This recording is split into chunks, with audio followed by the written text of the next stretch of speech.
हमारे साथ मनोज तिवारी जी आ गए हैं। दिल्ली बीजेपी के अध्यक्ष हैं। मनोज जी, आपका बहुत बहुत स्वागत है। ये नतीजे देखकर आपको भी काफ़ी उम्मीद जग रही होगी दिल्ली के बारे में, क्योंकि दिल्ली में तो बीजेपी की हालत पिछले चुनाव में बहुत ख़राब हुई थी और आपको ऐसे समय में कमान मिली है जब लोग कह रहे थे कि बीजेपी का कोई दिल्ली में भविष्य दिख नहीं रहा, लेकिन ये रिजल्ट्स आपको काफ़ी उम्मीद दे रहे होंगे। निश्चित रूप से ये रिजल्ट हम सभी के लिए, दिल्ली के लिए भी बहुत ही बड़े अपेक्षाओं से भरा है और हमें पूरा विश्वास है कि जिस रास्ते पे हम चल रहे हैं, हम मतलब हमारी भारतीय जनता पार्टी, हम सरकारें जहाँ जहाँ हैं, वो ये जीत उसका एक ऐसा परिणाम है जो दिल्ली में भी अच्छा रिजल्ट लाएगा। हमें बहुत उम्मीद है और हमने उत्तर प्रदेश की गलियों में जब घूमते हुए हमने जब लोगों से बातें करी थी तब लग गया था कि 11 तारीख को एक होली मनने वाली है यूपी में। पर आप ईमानदारी से बताइए, सिंगल लार्जेस्ट पार्टी तो हो सकता है आपने सोचा हो कि यूपी में बीजेपी बन जाएगी, लेकिन अभी जो हालत है 244 सीटों पर आगे चल रही है, इतना आपने सोचा था कितना छप्पर फाड़ कर आपको वोट मिलेगा? देखिए, हमको थोड़ा सा तो भनक था ऐसा, क्योंकि जिस प्रकार से नरेंद्र मोदी जी गरीबों के बीच में लोकप्रिय हो रहे हैं, उनके जीवन को उठा रहे हैं, जैसा मजदूरों का भाव जगा था, हम फरीदाबाद चुनाव लड़ रहे थे तब भी हमें दिखा था, हम चंडीगढ़ का चुनाव लड़ रहे थे तब भी हमें दिखा था। तो मैं तो तब से देख रहा हूँ, हर जगह मैं एक स्टार प्रचारक के रूप में काम कर रहा था, तो हमारा सबसे पहला लिटमस पत्र तो चंडीगढ़ था। और चंडीगढ़ में जब मज़दूरों को हटाया जा रहा था, लोग भाग रहे थे, जब मैं गया तो मेरे पास करीब 2000 मज़दूरों की मीटिंग हुई थी। बोले भैया सब निकाल रहे हैं, हमको जा रहे हैं। हमने कहा तुम सोच लो, तुम्हें 2 महीने का निकलना मंजूर है या फिर हमेशा हमेशा के लिए निकलना। मनोज जी, लेकिन आज तो खुश होंगे आप काफ़ी। अरे आज जोगिरा सुनाएंगे कि नहीं? अरे आज यूपी में हो रही रे रसिया, आज है यूपी में, अरे हो रही रे रसिया, बरजोरी रे रसिया, आज यूपी में है हो रही रे रसिया। उत्तराखंड गुलाल मलत है, गोवा अरविंद केजरीवाल पे दाल मलत है, अरे आज देश में है हो रही रे रसिया, आज यूपी और दिल्ली में भी, दिल्ली की गलियां उछल रही हैं, होरी के गीतिया गाई रही है, कोई के लड्डू बिखरे पड़े हैं, अरे कोई मले है मुख रोरी रे रसिया, आज देश में सबकी खुशी है सर, जहाँ जहाँ हर व्यक्ति। केजरीवाल अब दिल्ली में वापस आ जाएंगे अब? उसमें क्या रिएक्शन है आपका? गए नहीं, आपके लिए तो मुश्किल कर दी उन्होंने। देखिए, मैंने हाल में अभी जो झुग्गी झोपड़ी में काफ़ी 10-12 दिन 14-14 घंटे बिताया हूँ। दिल्ली आएंगे। अरविंद केजरीवाल ने जो हालत दिल्ली के झुग्गी झोपड़ी अनऑथराइज्ड कॉलोनियों की, गरीबों की कर रखी है, अब वो ये सब रिजल्ट है उसका। ये सब रिजल्ट है कि मतलब एक दिन मेरी मुलाकात हुई थी एयरपोर्ट पे, कभी जाते हुए वो जा रहे थे, उनके डिप्टी जा रहे थे गोवा, बोले आप लोग का तो गोवा में ख़त्म हो गए। तो अच्छा ठीक है भाई, आज वो जवाब उनको मिल गया होगा। हम भी गोवा में थे, हम भी, पंजाब की आशा थी, पंजाब में क्या हुआ मैं देख नहीं पाया हूँ। जीत गए क्या लोग पंजाब में? जितेंद्र जी कह रहे हैं कि थैंक यू करना चाहते हैं, आपका गाना हमने उनको सुनवाया कांग्रेस, और मैं यकीन के साथ कह सकता हूं जितेंद्र जी भी एक आध गाने की डिमांड आपसे कर देंगे जरूर। जितेंद्र सिंह हमारे साथ आ गए हैं, केंद्रीय मंत्री हैं, जम्मू का गाना फोन पे बात कर रहे हैं। जितेंद्र जी, मेरी आवाज आपको आ रही है क्या? मैं रोहित सरदाना बोल रहा हूँ जी न्यूज स्टूडियो से, इलेक्शन हेडक्वार्टर से।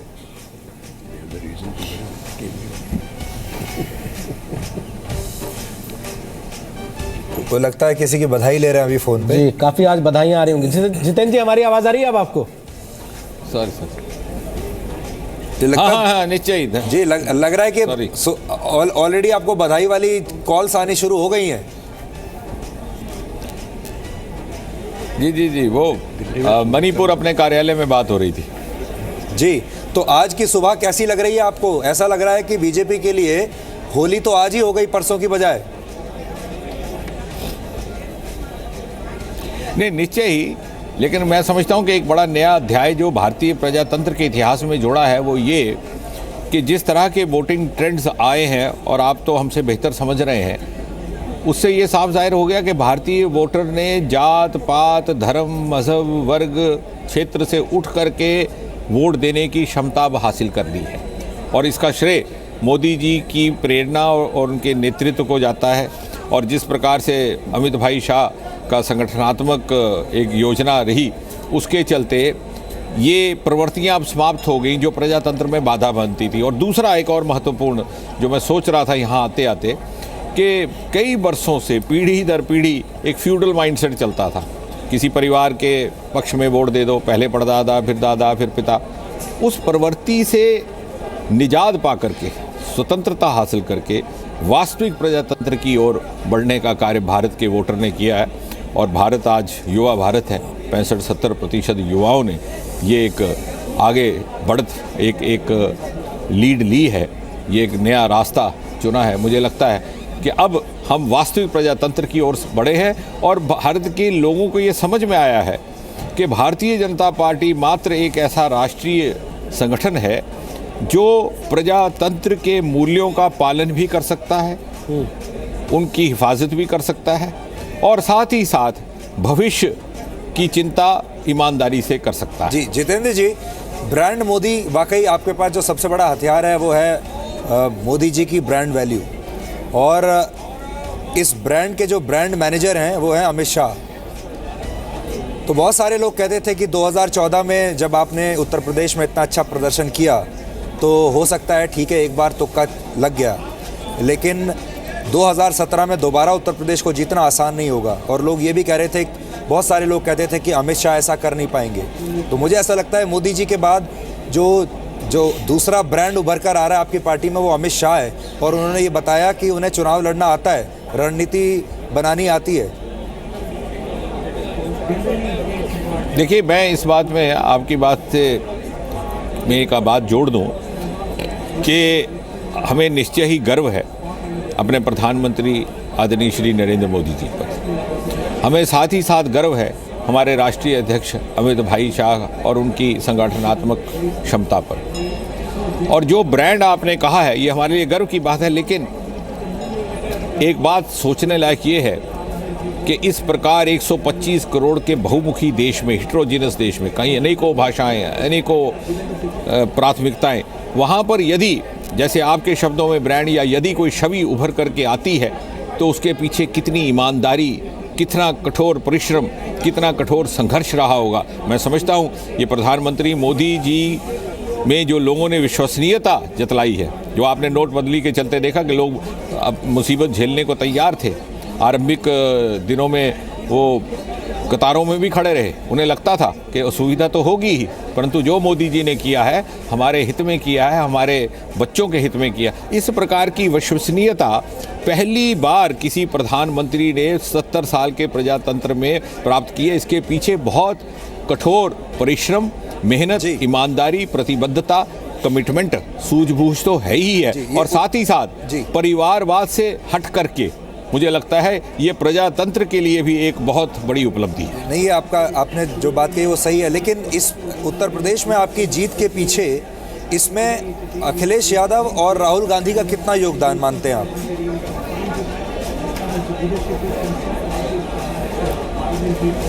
मैं एक दूसरे ढंग से एक बात कहूँ, थोड़ी अनऑर्थोडॉक्स लगे, भारत का वोटर और विशेषकर वर्तमान भारत 2017 का भारत, अब युवा भारत है, 65-70% हमारा जनसंख्या युवाओं की है।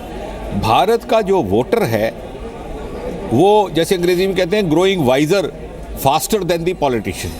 हमारे कुछ सियासतदान और राजनीतिक पिछले चुनाव के हथकंडे इस चुनाव में इस्तेमाल करने का या आजमाने का प्रयास करते हैं, ये भूल जाते हैं कि वोटर आगे बढ़ गया है।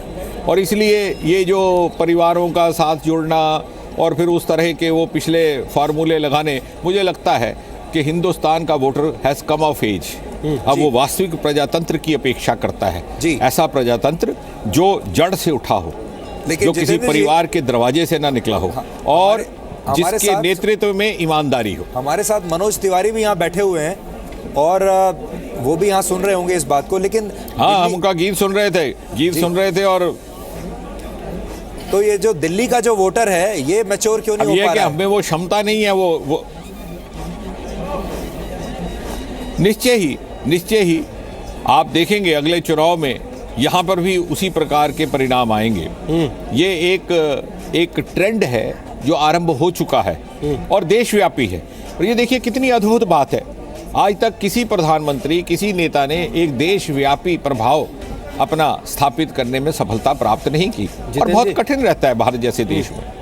उत्तर कुछ है, पश्चिम कुछ है, पूर्व कुछ है, दक्षिण कुछ है, पूर्वोत्तर कुछ है। आप मनोज जी का कौन सा गाना सुनना चाहते हैं? अरे ये जो भी सुना दें तो बहुत बढ़िया गाते हैं। इनका गीत सुन करके हमें लगता है कि काश हमारे अंदर भी इस प्रकार का वो इजहार करने की क्षमता रहती। तो ये चलिए, दो तो शब्दों में, आपकी दो इच्छा- सुरों में वो सब कह देते हैं जो मैं आधा घंटा भाषण करना पड़ता है। आपकी इच्छा पूरी करते हैं। मनोज जी से हम रिक्वेस्ट करते हैं। मनोज जी, हमारे दर्शक हैं, देखिए कनाडा से अरविंद, वो कह रहे हैं मैं लाइव हमारे आधे घंटे मनोज भाई के 2 सुर हमारे आधे घंटे के भाषण के बराबर है। हाँ, तो अरविंद हैं, देखिए कनाडा से लिख रहे हैं, हमारे दर्शक हैं, वो कह रहे हैं मैं लाइव देख रहा हूँ आपको बैठ के, और प्लीज़ मनोज जी से एक गाना और सुनवा दीजिए। जितेंद्र जी ने भी इच्छा जाहिर किया, तो थोड़ा। मैं आपके चैनल पे बनारस की गलियों में एक गीत गाया था, वो सत्य हो गया। मैंने गाया था कि 2017 के होली स्पेशल होई जाई रे, 2017 की होली स्पेशल हो जाई रे, यूपी के जब गली गली में मोदी रंग चढ़ जाई रे, देशवा के हर गली गली में मोदी रंग चढ़ जाई रे, देश के सब ईमानदारन के बाछन तर खिल जाई रे, रोड पे निकली सब भैया दीदी मिल के हर साई रे, जम्मू से लेके यूपी तक एक गीतिया गाई रे। आज जितेंद्र भैया भी वहाँ से गा रहे हैं, यूपी के बच्चे भी गा रहे हैं, वहाँ मणिपुर से लेके उत्तराखंड से लेके हर जगह। मैं समझता हूँ मैंने आज अपने दिल्ली के सारे लोगों को बोला है, हर मंडल में आज होली मनाई जाएगी, और वो होली होगी विकास के कार्यों की होली, वो होली विश्वास की होली, ईमानदारी की। एक चीज मैंने आपकी नोट की कि अभी जब से आप अध्यक्ष बने हैं दिल्ली के, आप बहुत मेहनत कर रहे हैं, घूम रहे हैं इधर उधर, पर आपका जो सुर जो है वो अभी तक बिगड़ा नहीं है। हालांकि आपको रियाज करने का वक्त मिलता नहीं होगा अभी। सीएम कैंडिडेट सुर बनने में आपका वैसा ही बदलते है। बिगड़ते नहीं, हैं मैं ना। रियाज करता हूँ सुधीर भाई। मैं सुबह सुबह उठ के, मेरा हारमोनियम ही साथी होता है, और मैं जिसके कारण यहाँ तक आया हूँ मैं कैसे छोड़ सकता हूँ।